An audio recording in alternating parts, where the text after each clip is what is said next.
So now let's see how we can work around with the Vibrance effect inside of Corel Draw.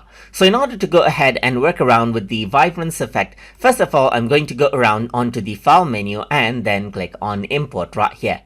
So once you go ahead and do that, let me just go around and bring in this picture of leaves that I have right here, just like this. And now let's just work around with Vibrance. So over here you can see that I have color areas right here which are very saturated, but there are color areas which are not very strong right here, as you can see.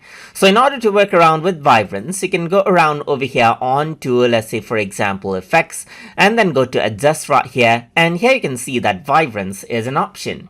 So once you go around onto Vibrance right here, saturation actually goes ahead and increases out the color range of all of the image areas, as you can see right here.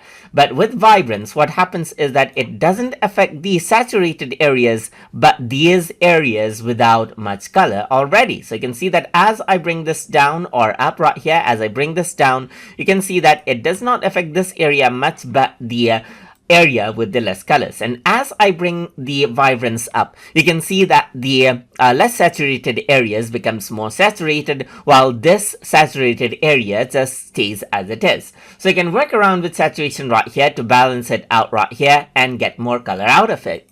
So you can see that this is the before and after, and you can see that this unsaturated areas are more saturated, while these saturated areas with colors already in them doesn't have much change when I apply Vibrance to it. So that is how you can work around with Vibrance effect inside of Corel Draw. So hope you guys learned something as always. And as always, please like, comment, share, and subscribe.